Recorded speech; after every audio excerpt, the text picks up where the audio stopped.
ছাত্র আন্দোলনের নেতৃবৃন্দ, সাংবাদিক বন্ধুগণ, আইন শৃঙ্খলা নিয়োজিত সদস্যবৃন্দ এবং ফুলতলাবাসী, যাদের জন্য আয়োজন, আমার হৃদয়ের সাথে সম্পৃক্ত বাংলাদেশের জামাত ইসলামীর কর্মী ভাইরা, আসসালামু আলাইকুম ওয়া রাহমাতুল্লাহি ওয়া বারাকাতুহু।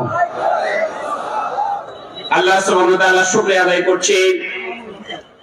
5ই আগস্টের আগে আমরা ভাবতাম না এই মাঠে আমরা এই ধরনের কর্মী সম্মেলন করতে পারবো। কি বলেন, ঠিক কিনা? যে মহান রব্বুল আলামিন আমাদেরকে সুযোগ দিয়েছেন, তার দরবারে প্রাণ খুলে আমরা শুকরিয়া আদায় করি, আলহামদুলিল্লাহ। রাজনৈতিক বক্তব্য অনেক হচ্ছে, আমি সাংগঠনিক কয়েকটি কথা বলবো। প্রথম কথা হলো, কর্মী সম্মেলন আয়োজন কেন করা হয়েছে? এই জন্য 1 নম্বর কথা হলো, আমাদের মান উন্নয়নের জন্য এই ধরনের সম্মেলন আয়োজন করা হয়। দ্বিতীয় হলো, বাংলাদেশে জামাত ইসলামীর মতন একটি সংগঠনকে আরো সম্প্রসারণ, আরো বেশি গতিশীল করার জন্য এই ধরনের সম্মেলন আয়োজন করা হয়। আরেকটি কারণ হলো, আমরা যে দেশকে ভালোবাসি, এই দেশে ন্যায় এবং ইনসাফ ভিত্তিক সমাজ প্রতিষ্ঠার জন্য আমাদেরকে উদ্বুদ্ধ করার জন্য এই ধরনের সম্মেলন আয়োজন করা হয়। যারা এখানে আছেন, এই উদ্দেশ্য বলার পরেই আপনাদের 5টি কাজ আছে। 1 নম্বর কাজ হলো, আল্লাহ তাআলা ভালো জানেন কতদিন দুনিয়াতে থাকবো। এই জন্য যতদিন আল্লাহ রাব্বুল আলামিন আমাদেরকে হায়াত রেখেছেন, এই জীবনে হিসাব আমাদেরকে দিতে হবে। আদালতে আখরাতে যাওয়ার পর জীবনের সবকিছু হিসাব আমাদেরকে দেওয়া লাগবে। এই জন্য আপনাদের হিসাবের জন্য ব্যক্তিগত জীবনে যদি হিসাব সংরক্ষণ করতে পারেন, যেটাকে আমরা সাংগঠনিক ভাষায় বলি ব্যক্তিগত রিপোর্ট রাখা। দ্বিতীয় হলো, বাংলাদেশের জামাত ইসলামী প্রত্যেক সপ্তাহে বৈঠকের আয়োজন করে। এই জন্য আয়োজন করে, সেখানে কোরআনের শিক্ষা দেওয়া হয়, আল্লাহ রাসূলের আদর্শ শিক্ষা দেওয়া হয়, ইসলামের বিভিন্ন দিক এবং বিভাগ সম্পর্কে শিক্ষা দেওয়া হয়। সেই বৈঠকগুলো থেকে আপনাদেরকে হাজির হতে হবে। 3 নাম্বার হলো, আল্লাহ সুবহানাহু ওয়া তাআলা শুধু জীবন দেন নাই, জীবন পরিচালনার জন্য আমাদের অর্থ দিয়েছে। এই অর্থ আল্লাহর দ্বীনের পথে ব্যয় করতে হবে। প্রত্যেক মাসে আমরা যা আয় করি, মিম্মা রাযাকনাহুম ইউনফিকুন, সামর্থ্য অনুযায়ী আল্লাহর পথে ব্যয় করতে হবে। 4 নম্বর হলো, আল্লাহ সুবহানাহু ওয়া তাআলা আমাদেরকে এই পথে নিয়ে এসেছেন। এটা হলো ইসলামের পথ, এটা হলো আল্লাহর পথ, এটা হলো জান্নাতের পথ। এই পথে পথিক বানানোর জন্য ফুলতলার সমগ্র এলাকার মধ্যে যে সমস্ত ঘর আছে, বাড়ি আছে, তাদেরকে ইসলামের দাওয়াত দিয়ে যেতে হবে। এটা আপনাদের কাজ। 5 নম্বর হলো, আমরা সামাজিক মানুষ, আমরা সমাজের সকল সমস্যার সমাধান করব। ব্যক্তি থেকে শুরু করে সকল সমস্যা সমাধানের জন্য আমরা ভূমিকা রাখবো। এই 5টি বৈশিষ্ট্য আপনাদেরকে অর্জন করতে হবে। আপনারা পারবেন ইনশাআল্লাহ। আল্লাহ তাআলা কবুল করুন। এরপরে আমার শেষ কথা, আমরা বাংলাদেশকে অনেক ভালোবাসি। আমার প্রিয় মাতৃভূমিকে নিয়ে অনেক ষড়যন্ত্র করা হচ্ছে। বড় শক্তি যারা বিভিন্ন সময় তারা আমাদের দেশকে গ্রাস করার জন্য, দেশের অস্তিত্বকে বিলীন করে দেওয়ার জন্য, আমাদের স্বাধীনতার সার্বভৌমত্ব প্রতি হুমকি দেওয়া, আমরা তার প্রতিবাদ করেছি, আমরা আন্দোলন করেছি, সংগ্রাম করেছি। কিন্তু প্রতি বছর আওয়ামী সরকার, যারা জালিম, যারা ফ্যাসিস্ট, যারা স্বৈরাচারী, সংবিধানকে মানে নাই, মানুষের মতামতের তোয়াক্কা তারা না করে স্বৈরাচারী কায়দায় তারা দেশকে পরিচালনা করেছেন। কি বলেন, ঠিক কিনা? আজকে তারা কোথায়? বাংলাদেশের জামাত ইসলামী এদেশের মানুষের মুখের কথা বলে, বাংলাদেশের জামাত ইসলামী ইসলামের কথা বলে, বাংলাদেশের মানুষের সাথে মিলে মিশে বাংলাদেশের জামাত ইসলামী রাজনীতি করে, কে বলেন ঠিক কিনা? আমাদের নিষিদ্ধ করতে এসে নিজেরা নিষিদ্ধ হয়ে চলে গেছে, কে বলেন ঠিক কিনা? সাবধান, ওই শেখ হাসিনা দেশ থেকে পালিয়ে গেছে, কিন্তু তার দোসররা, তার পেটাত্তারা আজকের বিভিন্ন জায়গায় তারা বসে আছে। মাওলানা আল্লামা আব্দুর রাসূল সাইদি সাহেব বলেছিলেন, ডালে ডালে ভূতের পেটা আছে। আমাদের আমির জামাত বলেছেন, ভূতুম পেটা সরিয়ে সেখানে গয়না পাতি বসাইতে হবে, কি বলেন ঠিক কিনা?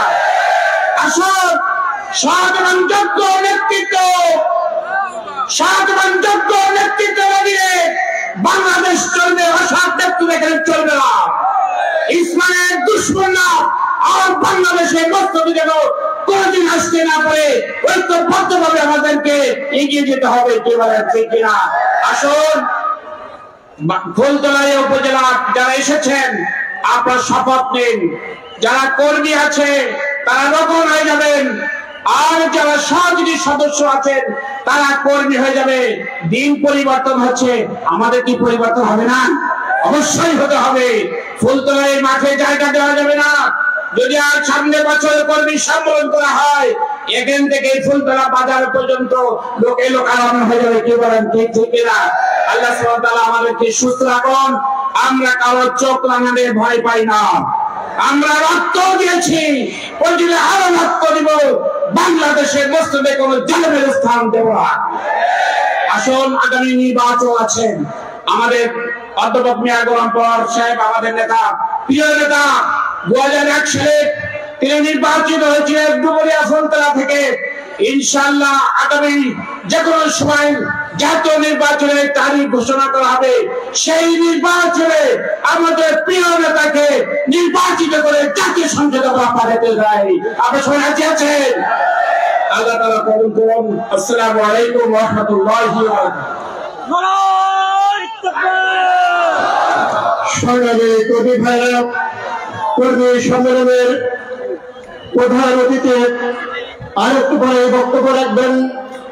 স্টুডিও উপস্থিত আছেন আমাদের খুলনা জেলা সংগঠনের সম্মানিত সহকারী সেক্রেটারি মুন্সিফুল ইসলাম, খুলনা জেলা সংগঠনের সংগ্রামী সেক্রেটারি, খুলনা জেলা কেন্দ্রীয় মজলিসের অন্যতম সদস্য জনাব মুন্সি মিজানুর রহমান, উপস্থিত আছেন বাংলাদেশ শ্রমিক কল্যাণ ফেডারেশনের কেন্দ্রীয় সহ সভাপতি জনাব মাস্টার শফিকুল আলম।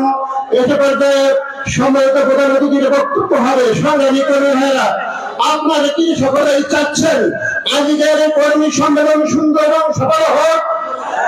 আপনারা কি চান ফুলতলার মানুষের কাছে ঘোষণা দেওয়া বাংলাদেশ নয়, এই ফুলতলার সবথেকে বড় সংগঠন হচ্ছে বাংলাদেশ জামাত ইসলামী? তারাই প্রমাণ করতে হবে। আজকে প্রধান অতিথির নেতৃত্বে এই ফুলতলা বাজারে একটি মিছিল সংগঠিত হবে। এই মিছিল হবে ফুলতলার ইতিহাসের সবথেকে স্মরণীয় মিছিল। এই মিছিল হবে ফুলতলার ইতিহাসে সবচেয়ে শৃঙ্খলিত মিছিল। সুতরাং আপনাদেরকে ধৈর্যের সাথে, সবরের সাথে সকলকে এখানে বসে থাকতে হবে। প্রধান অতিথি এখান থেকে বের হয়ে যাবেন, যাওয়ার পরে আপনারা পিছনে পিছনে মিশে যাবেন, কিন্তু প্রধান অতিথি রাস্তায় না ওঠা পর্যন্ত কোন কর্মী ভাইরা এখানে উঠতে পারবেন না ইনশাআল্লাহ।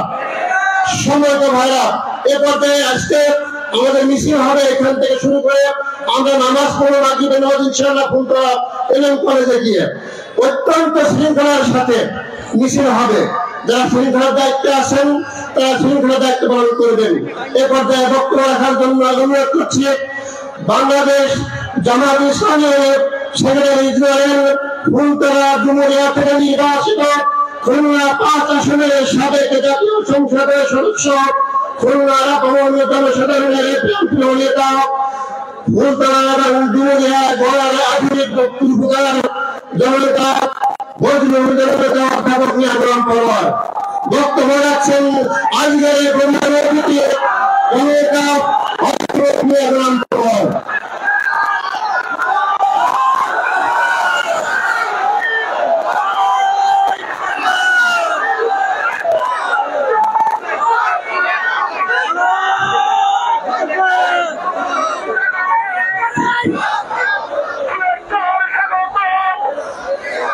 আসসালামু আলাইকুম ওয়া রাহমাতুল্লাহি ওয়া বারাকাতুহু। আসসালামু আলাইকুম ওয়া রাহমাতুল্লাহি ওয়া বারাকাতুহু। সবাই আপনারা কেমন আছেন?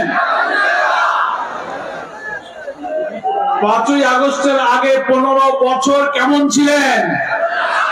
ভালো ছিলেন না? আলহামদুলিল্লাহ, এটা সত্য কথা আমরা শুনলাম, নাকি বলেন? আলহামদুলিল্লাহ, আলহামদুলিল্লাহ রাব্বিল আলামিন, সালাতু ওয়াসসালামু আলা সাইয়্যিদিল মুরসালিন ওয়া আলা আলিহি ওয়া সাহবিহি আজমাইন। বাংলাদেশ জামাত ইসলামী ফুলতলা উপজেলা শাখার এই ঐতিহাসিক কর্মী সম্মেলনের স্নেহভাজন সভাপতি, ফুলতলা উপজেলার সংগ্রামে আমি জননেতা অধ্যাপক আব্দুল আলিম। আপনারা দেখতে পাচ্ছেন মঞ্চে উপস্থিত বাংলাদেশ জামাত ইসলামী কেন্দ্রীয় কর্মপরিষদ সদস্য, কয়লা পাইকগাছা থেকে বাংলাদেশ জামাত ইসলামীর মনোনীত সংসদ সদস্য প্রার্থী, সাবেক খুলনা মহানগরী আমির জননেতা মাওলানা আবুল কালাম আজাদ। আমাদের মঞ্চে উপস্থিত আছেন যিনি বক্তব্য রেখেছেন কেন্দ্রীয় মজলিসে শুরার সদস্য, খুলনা জেলার সম্মানিত আমির মাওলানা ইমরান হোসেন। মঞ্চে উপবিষ্ট আছেন বাংলাদেশের শ্রমজীবী মানুষের প্রিয় সংগঠন শ্রমিক কল্যাণ ফেডারেশনের কেন্দ্রীয় সহসভাপতি, জামাত ইসলামীর কেন্দ্রীয় মজলিসে শুরার সদস্য, খুলনা সিটি কর্পোরেশনের ward councillor master Shafiqul Alam. আমাদের মঞ্চে উপস্থিত আছেন আমাদের পার্শ্ববর্তী যশোর জেলার সংগ্রামী নবনির্বাচিত আমির অধ্যাপক গোলাম রসুল ভাই। মঞ্চে উপস্থিত খুলনা জেলা জামাত ইসলামীর সম্মানিত সেক্রেটারি মুন্সি মিজানুর রহমান, খুলনা জেলা জামাত ইসলামীর সহকারী সেক্রেটারি মুন্সি বাইরুল ইসলাম, সহকারী সেক্রেটারি অধ্যাপক মিয়া গোলাম কুদ্দুস, শ্রমিক কল্যাণ ফেডারেশনের খুলনা মহানগরীর সভাপতি আজিজুল ইসলাম ফারাজি, বাংলাদেশ জামাত ইসলামী খুলনা জেলা কর্মপরিষদ সদস্য মাস্টার সিরাজুল ইসলাম। আমাদের মাঝে মঞ্চে অনেক সুধীবৃন্দ, ইসলামী ছাত্র শিবির, জামাত ইসলামী এবং শ্রমিক কল্যাণ ফেডারেশনের অনেক নেতৃবৃন্দ উপস্থিত আছেন। আমন্ত্রিত ফুলতলা উপজেলার বিশিষ্ট ব্যক্তিবর্গ, সুধীবৃন্দ, বিভিন্ন রাজনৈতিক দলের সম্মানিত নেতৃবৃন্দ, সাংবাদিক বন্ধুগণ, অনেক আন্দোলন সংগ্রামের স্মৃতি বিজড়িত ঐতিহ্যবাহী আমাদের প্রিয় জন্মস্থান এই ফুলতলার এই কর্মী সম্মেলনে উপস্থিত আমার প্রিয় কর্মী ভাইরা, আমাদের হৃদয়ের সমস্ত প্রশান্তি এবং তৃপ্তি দিয়ে আসুন মহান আল্লাহর দরবারে আরেকবার শুকরিয়া আদায় করি। দীর্ঘকাল পর ঐতিহাসিক এই ডাবুর মাঠে জামাত ইসলামীর এই বিশাল কর্মী সম্মেলনে মিলিত হয়ে দীর্ঘদিন পর আমাদেরকে মিলিত হওয়ার তৌফিক দিলেন। আপনাদেরকে বহু বছর যেন আমি অনেককে দেখতে পারিনি, আপনারা আমাকে আজকে দেখার সুযোগ পেলেন। আমরা আমাদের সেই রবের কাছে শুকরিয়া আদায় করব, আলহামদুলিল্লাহ। পতিত ফ্যাসিবাদের মাস্টারমাইন্ড শেখ হাসিনা চেয়েছিল বাংলাদেশের জামাত ইসলামী ইসলামী ছাত্র শিবিরকে সে রাজনীতি করতে দেবে না, সবার অনুমতি নাই, বাড়িতে থাকতে পারা যাবে না, মিটিং করা যাবে না, মিছিল করা যাবে না। মিথ্যা মামলা হামলা দিয়ে এদেশের ইসলামী আন্দোলনের কর্মীদেরকে বারবার কারারুদ্ধ করা হয়েছে। সরকারের পুলিশ প্রশাসনকে অন্যায়ভাবে নির্দেশ দিয়ে কাজে লাগিয়ে ঘর থেকে বাড়িতে বাড়িতে ঘরে ঘরে অভিযান চালিয়ে এই ফুলতলার হাজার হাজার জামাত বিএনপি বিরোধী দলের সকল নেতাকে মামলা দিয়ে গ্রেফতার করা হয়েছে। আজকে আমি ফুলতলাবাসীকে বলবো, সরকারের সকল এজেন্সি যারা আছেন, আপনারা যে দলকে নিশ্চিহ্ন করতে চেয়েছিলেন, দেখে যান ছোট্ট ফুলতলা উপজেলার আজকের ঐতিহাসিক কর্মী সম্মেলন। আমরা আল্লাহ তাআলার কাছে শুকরিয়া আদায় করছি যে আল্লাহ, এখানে অনেক শহীদের স্মৃতি, এখানে অনেক রক্তাক্ত সংগ্রামের স্মৃতি, অনেক ত্যাগ কোরবানির বিনিময়ে আমাদের জন্মের আগে এই ফুলতলার মাটিতে গ্রামে গঞ্জে বাড়িতে বাড়িতে পাড়ায় পাড়ায় যাদের শ্রম ঘাম পানি করে জামাত ইসলামীকে গড়ে তুলেছিলেন, দুনিয়া থেকে তারা অনেকে বিদায় ইন্তেকাল করেছেন। আজকে বিশ্ব নেতৃত্বে হৃদয়টা তৃপ্তিতে ভরে যেত। আমরা আজকে এই সম্মেলনে যাদের কাছে আমরা দাওয়াত পেয়েছিলাম, ইসলামী আন্দোলনের শিক্ষা পেয়েছিলাম, আমাদের মরহুম সেই সব নেতৃবৃন্দ রুহের মাগফিরাত কামনা করছি। আল্লাহ তাআলা তাদেরকে জান্নাতবাসী করুন। আমরা আল্লাহর প্রতি কৃতজ্ঞ। হাজার বাধা বিপত্তি, অত্যাচার, নির্যাতন, শাহাদাতের রক্তচক্ষু মারিয়ে এক সময় বামপন্থীদের রাজনীতির ঘাঁটি বলে বিবেচিত সেই ফুলতলা আজ ইসলামী আন্দোলনের দুর্জয় ঘাঁটিতে পরিণত। আমরা আপনাদেরকে কৃতজ্ঞতা জানাই। জামিরা, ফুলতলা, দামোদর সহ এই উপজেলার বিভিন্ন ইউনিয়ন থেকে যারা সেই দুপুর থেকে সকাল থেকে পাড়ায় পাড়ায় সংযুক্ত হয়ে নারায়ে তাকবীরের আওয়াজ দিয়ে এই দামুর মাঠকে কানায় কানায় পরিপূর্ণ করেছেন, সমস্ত উপজেলাবাসীকে আমি আমার অন্তরের অন্তঃস্থল থেকে আন্তরিক ধন্যবাদ এবং মোবারকবাদ জানাচ্ছি। এই সময়ের বিকাল যেহেতু ছোট্ট সময়, বিকাল 5টায় একটি ঐতিহাসিক মিছিল করার সিদ্ধান্ত হয়েছে। সেই মিছিলে আপনারা যদি অনুমতি দেন তাহলে আমি সেই মিছিলে থাকতে চাই। আপনারা যদি থাকেন তাহলে আমিও থাকবো। আপনারা থাকবেন ইনশাআল্লাহ। আমার প্রিয় ভাইরা, 5টার আগ পর্যন্ত আমি কয়েকটা কথা আপনাদের ঠিক মতো বলবো। আমরা নীরবে দাঁড়িয়ে বসার চেয়ার তো দেখলাম পরিপূর্ণ হয়ে গেছে, আলহামদুলিল্লাহ। জায়গা আছে, আপনারা সবাই বসে পড়বেন। দীর্ঘ বক্তব্য আমি রাখবো না। 5টার আগে আমার কথা শেষ হবে। আমরা 5টায় মিছিল শুরু করবো ইনশাআল্লাহ। সবাই বলুন ইনশাআল্লাহ। আমার প্রিয় ভাইরা, আমরা যে পতিত ফ্যাসিস্ট অত্যাচারী শাসকের একটি কালো অধ্যায় পার করেছি, কি কঠিন সময় আমরা আপনারা পার করেছি। আমাদের ভোটাধিকার ছিল না, গণতান্ত্রিক অধিকার ছিল না, সাংবিধানিক অধিকার ছিল না, আমাদের ব্যক্তিগত নাগরিক অধিকার, আমাদের মূল্যবোধ, আমাদের জাতিসত্তা, আমাদের ব্যক্তিগত জীবনের নিরাপত্তা, আমাদের রাজনৈতিক অধিকার, সভা সমাবেশ মিটিং সব ধ্বংস করে দেওয়া হয়েছিল। বাংলাদেশের অর্থনীতি, ব্যাংক, ব্যবসা বাণিজ্য লুটপাট করে 2 লক্ষ কোটি টাকা বিদেশে পাচার করে বাংলাদেশের অর্থনীতিকে ফোকলা করে দেওয়া হয়েছে।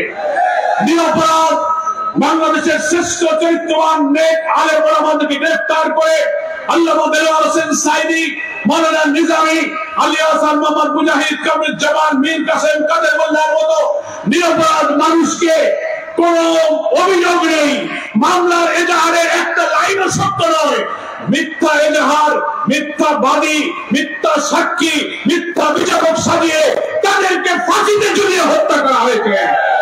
আর মাওলানা আবুল কালাম মোহাম্মদ ইউসুফ, মাওলানা সোহান এবং আরো অনেক আব্দুল খালেক মন্ডল সহ মজলুম বয়োবৃদ্ধ আল্লাহর মেঘ বান্দাদেরকে কারাগারে নিক্ষেপ করে আমাদের আন্দোলনের শিক্ষকতা সহ কারাগারে তাদেরকে হত্যা করা হয়েছে। এই 15 বছরের এই কালো অধ্যায় আমরা পার করেছি, নাকি বলেন? আর সারা বাংলাদেশের লক্ষ লক্ষ লোককে মিথ্যা মামলায় ঢুকানো হয়েছে শুধুমাত্র পতিত ফ্যাসিস্ট চেয়েছিল এই দেশটাকে তার পৈতৃক সম্পত্তি মনে করে সে তার বংশের আত্মীয় স্বজন মিলে পারিবারিক রাষ্ট্র বানিয়ে মানুষের উপরে কর্তৃত্ব করার চেষ্টা করেছে। কাউকে রাজনৈতিক অধিকার সে দেবে না। আপনারাই তো সাক্ষী আছেন, ফুলতলার মানুষ 10 জন এক জায়গায় বসে কোনো বৈঠক করা যায়নি, নাকি বলেন? আমরা জানি না, বাড়িতে শুয়ে আছি, আপনাদেরকে ধরে নিয়ে মামলা করে দিয়েছে। ড্রয়িং রুমে বসে আপনি বন্ধুদের সাথে কথা বলছেন, ধরে নিয়ে বলে তোমরা নাশকতার চক্রান্ত করতেছি। পুলিশকে অন্যায়ভাবে নির্দেশ দিয়ে বাড়ি বাড়ি এখানকার সেই ফ্যাসিবাদী পতিত স্বৈরাচারের দলের লোকদেরকে গোয়েন্দা নিয়োগ করে ওয়ার্ডে ওয়ার্ডে পাড়ায় পাড়ায় ধরে এনে নিজেরা সাজানো বোমা বানিয়ে অস্ত্র নিয়ে কঠিন কঠিন মামলা দিয়ে বছরের পর বছর জেলখানায় আটকে রাখা হয়েছে। আপনারা এখানে যারা উপস্থিত, জামায়াত, বিএনপি, বিছাই সময় যারা ফ্যাসিবাদের বিরুদ্ধে আন্দোলনে ছিলাম, আপনারা সবাই জেল খেটেছেন না? মিথ্যা মামলা পাননি? কারা কারা মিথ্যা মামলা আর জেলখানায় গিয়েছিলেন, মামলা দিয়েছেন, কোর্টের বারান্দায় হাজিরা দিয়েছেন? হাত তুলে দেখান, হাত তুলে দেখান কত মানুষের উপরে অন্যায় জুলুম করা হয়েছে। হাত নামান আমার প্রিয় ভাইরা। আমরা সভা করতে পারবো না, আমাদের রাজনৈতিক অধিকার নেই।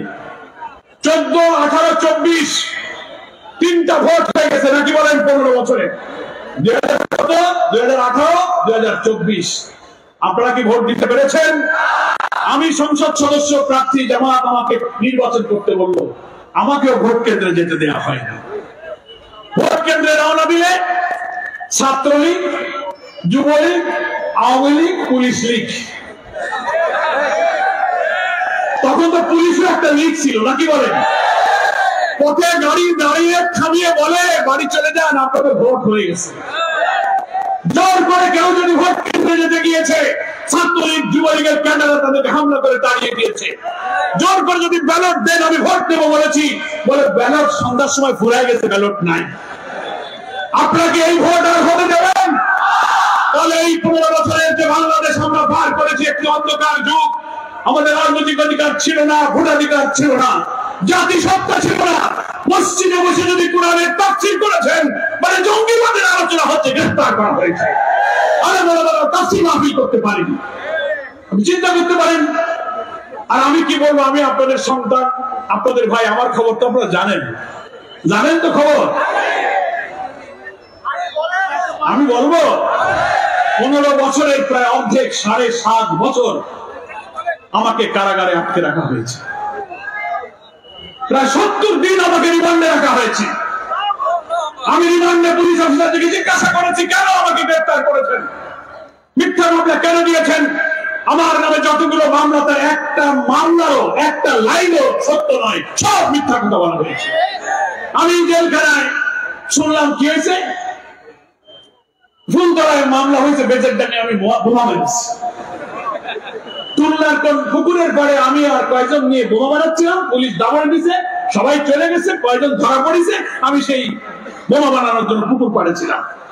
ঢাকায় আমি তখন জেলে। মামলা দিয়েছে ঢাকার শাহজাহানপুরে বোমা মেরেছি, আমি তখন জেলে। বলে আপনি তো শাহজাহানপুরে বোমা মারছেন। এইভাবে মিথ্যা গায়েবী মামলা দিয়ে আমাকে এবং আপনাদেরকে, বাংলাদেশের হাজারো লাখো কর্মীদেরকে কষ্ট দেওয়া হয়েছে। ভাই, এই দেশ, এটা কি গণতন্ত্র? এটা কি ভোটাধিকার? এটা কি মানবাধিকার? আর অর্থনীতি, আইন শৃঙ্খলা, রাজত্ব ছিল শুধু ওই দলে, ওই দলের লোকেরাই ব্যবসা করবে, ওরাই রাজনীতি করবে, ওরা যা বলবে তাই হবে। আমাদের ছেলে মেয়েরা বিসিএস পরীক্ষা দিয়ে ক্যাডার সার্ভিসে পাস করেছে, পুলিশ ইনভেস্টিগেশন করে বলে ওনার বাপ জামাত করে, উনি শিবির করেছে, পরীক্ষায় ফার্স্ট হলেও বিসিএস এ তার আর চাকরি হবে না। কি হয়েছে কিনা বলেন? পুলিশে নিয়োগ, বিডিআর নিয়োগ, সরকারি চাকরিতে নিয়োগ, পুলিশ ভেরিফিকেশনের নামে আমাদের বিরোধীরা ছেলে মেয়েদের কাউকে চাকরি দেওয়া হয়নি। 15টা বছর একটা দুঃশাসনের কালো রাত আমরা পার করেছি। আপনারা কি জানেন সেই রাত, সেই কালো অধ্যায়, সেই জাহেলি যুগ আবার বাংলাদেশে ফিরে আসুক? কিভাবে নিষ্ঠুরভাবে মানুষকে হত্যা করা হয়েছে, নির্যাতন করা হয়েছে। আমাকে সাংবাদিকরা প্রশ্ন করেন যে গণতন্ত্রের কথা আপনারা বলেন, তো আওয়ামী লীগ আবার আগামী নির্বাচনে অংশগ্রহণ করুক, অনেকে আওয়ামী লীগকে নিষিদ্ধ করতে বলে, আপনাদের বক্তব্য আমাকে প্রশ্ন করে। তা আমি বলেছি, আওয়ামী লীগ বাংলাদেশের রাজনীতি করবে কিনা, নির্বাচনে অংশ নেবে কিনা, এদেশের দেশপ্রেমিক বিপ্লবী ছাত্র জনতা সিদ্ধান্ত গ্রহণ করবে। যে আওয়ামী লীগ 2006 সালের 28 অক্টোবর প্রকাশ্য দিবালোকে ঢাকার পল্টনের মোড়ে ইসলামী ছাত্র শিবির এবং জামাত ইসলামের সমাবেশে হামলা চালিয়ে মাওলানা নিজামী সহ অন্যান্য নেতৃবৃন্দ উপর আক্রমণ চালানো, লাঠি দিয়ে সাপের মতো পিটিয়ে পিটিয়ে হত্যা করে সেই লাশের উপরে দাঁড়িয়ে নাচানাচি করেছে। এই হামলা করার নির্দেশ দিয়েছিল পতিত ফ্যাসিস্ট এবং স্যাডিস্ট শেখ হাসিনা। তার অডিও ভিডিও আপনারা দেখেছেন, তিনি বলছেন লগি বৈঠা নিয়ে সব ঢাকায় চলে আসো। তাই লগি বৈঠা নিয়ে কি জন্য ঢাকায় আসতে বললো? ঢাকায় কি নৌকা আর নদী, ওখানে কি নৌকা চলে? তাই হামলা করার জন্য আসতে বলছো? তাই শেখ হাসিনাকে আমি যদি বলি 28 অক্টোবরের খুনের নির্দেশদাতা শেখ হাসিনা, তার নামে মামলা হওয়া উচিত। কি বলেন ঠিক কিনা? 5ই আগস্ট আমি কারাগারে ছিলাম। ওই আন্দোলনের মধ্যে কয়েকদিন আগে আমাকে আমার মায়ের কাছ থেকে ঢাকার বাসা থেকে আবার গ্রেফতার করা হলো। টেলিভিশনে আমি দেখছি স্থলে সেনাপ্রধান কিছুক্ষণ পরে ভাষণ দেবেন। কারাগারে আমি, জামাত, শিবির, বিএনপি অনেক নেতা ঢাকার কেরানীগঞ্জে 10,000 বন্দী আমরা তাকিয়ে আছি। হঠাৎ স্থলে দেখতে পেলাম দুপুর বেলায় শেখ হাসিনা আর তার বোন শেখ রেহানা হেলিকপ্টারে চলে পালিয়ে ভারত চলে গেছে। আমরা সুশিক্ষিত হয়ে আল্লাহর শুকরিয়া আদায় করলাম, একে অপরকে জড়িয়ে ধরলাম, সেজদায় পড়ে আল্লাহকে সেজদা করলাম। আমরা তো আল্লাহর সাহায্যের জন্য 15টা বছর চোখের ফানি ফেলেছি। কত জীবন, কত রক্ত, কত শাহাদাত। এক মাসে 1700 ছাত্র জনতা রক্ত দিয়েছে, 40,000 লোক আহত হয়েছে। তাদের চোখের পানি এখনো ফোরায়নি, তাদের রক্ত এখনো ফোরায়নি। অনেক সন্তান তার পিতার লাশ এখনো পায়নি, এখনো গণকবরে সিএমএইচ এ ঢাকা মেডিকেল কলেজে বাপের লাশ খুঁজে বেড়াচ্ছে। কোন দেশের প্রধানমন্ত্রী সেই দেশের মানুষকে হেলিকপ্টার থেকে গুলি করে হত্যা করতে পারে? শেখ হাসিনা তা করেছে। 5 তারিখে যেদিন সে চলে যাবে সেই দিনও মৃত লাশের এক গাদা স্তূপ করে আশুলিয়া সাভার এলাকায় আগুন দিয়ে জ্বালিয়ে লাশ ছাই করে দিয়েছে। আপনার কাছেই প্রশ্ন রাখি, কোন দেশের শাসক যদি সেই জনগণকে হেলিকপ্টার থেকে গুলি করে, মৃত লাশের উপর নাচানাচি করে, লাশ আগুন দিয়ে পুড়িয়ে ছাই করে দেয়, গুম করে দেয়, তাদের কি রাজনীতি করার কোন নৈতিক সাংবিধানিক অধিকার আছে? এদের ডিকশনারিতে কোনো গণতন্ত্র নেই। এরা ডেমোক্রেসি মানে না, এরা ফ্যাসিস্ট, এরা স্বৈরাচার, একত্রিতবাদী সরকার। আবার নির্বাচন আর গণতন্ত্রের সুযোগ নিয়ে এরকম নিষ্ঠুর, পাষণ্ড, মানবতা বিরোধী অপরাধীরা এদেশের রাজনীতি নির্বাচন দেবে কিনা আমি আপনাদের উপরে সেই সিদ্ধান্ত নেওয়ার দায়িত্ব ছেড়ে দিলাম। সাধারণ আওয়ামী লীগ যারা করেন সকলে তো দোষী না, তাদের প্রতি আমার কোনো দুঃখ ক্ষোভ নেই। তারা এত পরিকল্পনা জানতো না। ক্রিমিনালের মাথায় ক্রিমিনালই থাকে, আর যারা সহজ সরল মানুষ একটা দল করতে হয় করেছে, আমরা বুঝি। অনেক ব্যবসায়ী সুদীবৃন্দ 15টা বছর এমন গেছে যে ব্যবসা বাণিজ্য, কলকারখানা, চাকরি বাকরি, সাংবাদিকতা করতে গেলে ক্ষমতাসীন দলের সাথে লাইন না রাখলে পারা যায় না। আমার বলে ভাই কি করো, মনে তো চায় না, কিন্তু একটু ওদের সাথে খাতির না রাখলে তো মিল কারখানা কোম্পানিও তো টিকে রাখতে পারি না। এই নির্বাচনে যারা করেছেন সেটা এক ধরনের। বুঝিয়ে শুনে যারা মানুষকে খুন করে, যারা হত্যা করেছেন, তাদের জাতির কাছে ক্ষমা চাইতে হবে। এই জাতি যদি ক্ষমা করে তখন পরে দেখা যাবে। কিন্তু এখনো তো আমার মায়ের বিধবা স্ত্রী চোখের পানি এখনো শুকায়নি, রক্ত শুকায়নি। এখন আমার সন্তানেরা বাপের লাশ খুঁজে পাচ্ছে না। এই বিধবা বিধুর পরিবেশে নির্বাচন, গণতন্ত্রের কথা বলে ওই ফ্যাসিস্ট এবং স্যাডিস্টদের মাস্টার মাইন্ডকে যারা ভালোবেসেছে, তাদের রাজনীতি করতে দেবেন কিনা আপনারাই সিদ্ধান্ত নেবেন।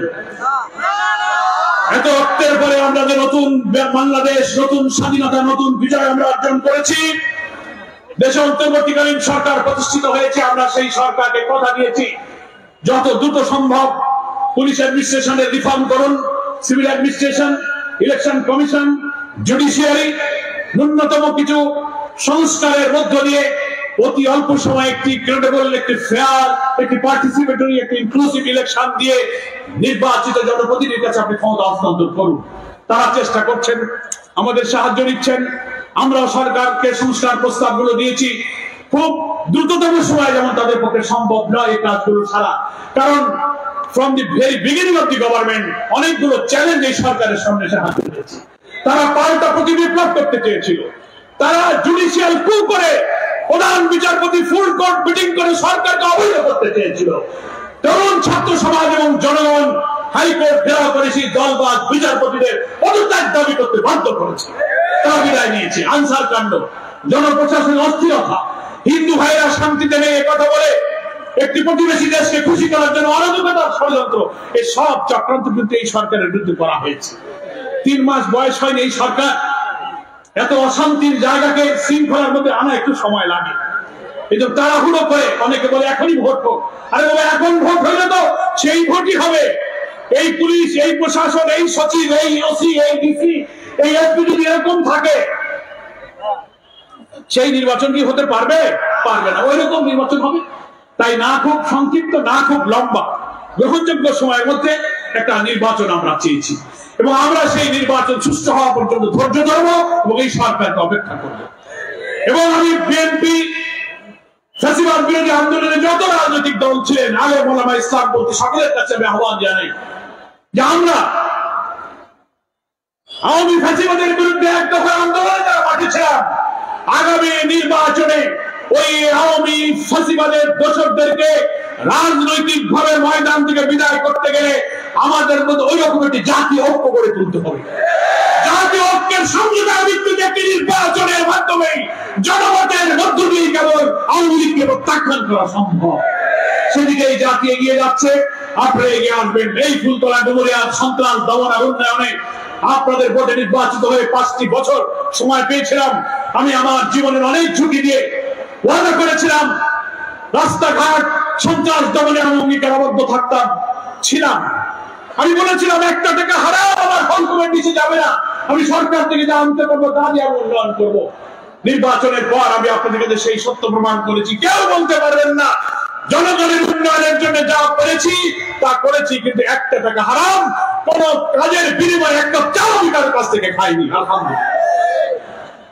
মিল ডাকাতি আজ অধিবর্ষণ জনিত জলাবদ্ধতায় আমি মন্ত্রণালয়, সচিব, শেষ কর্তৃপক্ষ, ডিসি, ইউনো, এসপি দফায় দফায় মিটিং করেছি। আমার অনুরোধে ভোলা বরিশাল থেকে পাম্প মেশিন আনা হয়েছে, ড্রেজিং করে কিছু খাল নিষ্কাশন করে পানি সরবরাহের চেষ্টা করা হচ্ছে। শুকনো মৌসুমে সমস্ত সুইচ গেট গুলো আমি পরিষ্কার করতে বলেছি। ওনারা বলেছেন আপনার অনুমতি আমরা পাম্প পাঠিয়েছি। আমার একটা অনুরোধ, সেই পাম্প ওনারা আরো বাড়াবেন। মন্ত্রণালয় থেকে আমার সঙ্গে যোগাযোগ করা হয়েছে, আর কি চান বিল ডাকাতি দেওয়ার জন্য আমরা সেটা করতে রাজি আছি। আমরা ইউনোদেরকে দায়িত্ব দিয়েছি, একটা প্রকল্প যাচ্ছে। এটা ছোটখাটো সমস্যা না, বিরাট সমস্যা। হাজার হাজার কোটি টাকার একটা মহা পরিকল্পনা প্রয়োজন, সেটা সরকারকে গ্রহণ করতে হবে। একসঙ্গে না হলেও নির্বাচিত সরকার আসলে বড় করে করবে, কিন্তু এখন আপাতত এই সমস্যার জন্য অন্তর্বর্তীকালীন সরকারকে আমি অনুরোধ এবং দাবি করেছি।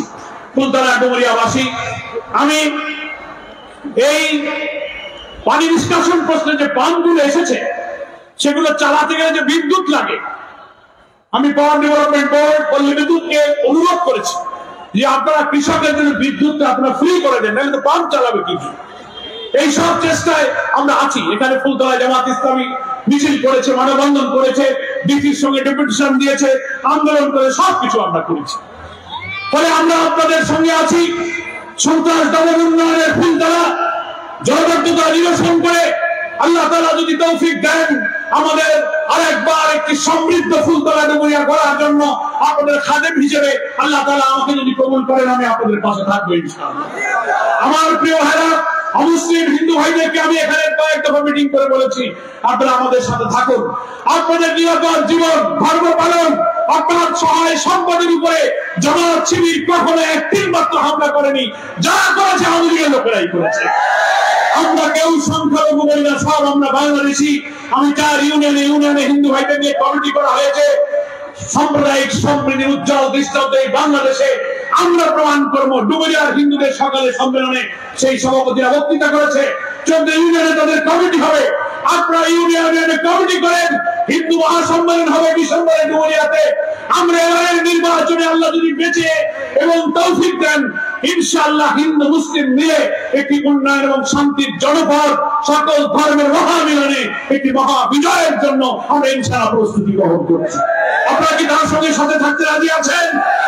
ইসলাম সকলের কল্যাণ, মানব কল্যাণের এক পরিপূর্ণ জীবন বিধান। ইসলাম is only the balanced and complete core of life. মানুষের জীবনের অর্থনীতি, রাজনীতি, সমাজ, পরিবার, রাষ্ট্র, জুডিশিয়ারি, প্রশাসন, সমস্ত স্তরে শান্তি, কল্যাণ সব ধর্মবর্ণের লোকেরা সুফল করবে যদি সেই কল্যাণ রাষ্ট্র প্রতিষ্ঠিত হয়। আজকে 5ই আগস্টের পরে একটা নতুন ডাইমেনশন, নতুন যাত্রা আমরা শুরু করেছি। আরেকটি যাত্রা, আরেকটি বিপ্লবের মধ্য দিয়ে মানুষের কল্যাণকর রাষ্ট্র ইনশাআল্লাহ আমরা প্রতিষ্ঠিত করব। মহান আল্লাহ আপনাদের সকলকে সুস্থ রাখুন। অনেকদিন পর আপনাদের দেখে খুব ভালো লাগলো। এখানে অনেকেই আছেন যারা হয়তো আমাকে প্রথম আজকে দেখলেন সরাসরি। বলে ভাই আপনারা তো টেলিভিশনে দেখি, সামনাসামনি তো দেখি না। তা বললাম বিজ্ঞানের যুগ, টেলিভিশনে আপাতত দেখেন, পরে বাড়ি বাড়ি যাবো ইনশাআল্লাহ। এখন 7.5 বছর আটকায় রাখছে, এখন আল্লাহ পাক মুক্তি দিয়েছেন। ইউনিয়ন আজকে তো উপজেলার কর্মী সম্মেলন হলো, এই ফুলতলার প্রতিটি ইউনিয়নের কর্মী সম্মেলন হবে, আমি সেই সম্মেলনে যাবো ইনশাআল্লাহ। আপনারা আমার সাথে থাকবেন। এখন মিছিল হবে, শৃঙ্খলার সঙ্গে সভাপতি বক্তব্যের পরে আপনারা মিছিলে যোগদান করবেন। আমি মিছিলের মাঝামাঝি থাকবো যাতে আমাকে সবাই দেখতে পারে।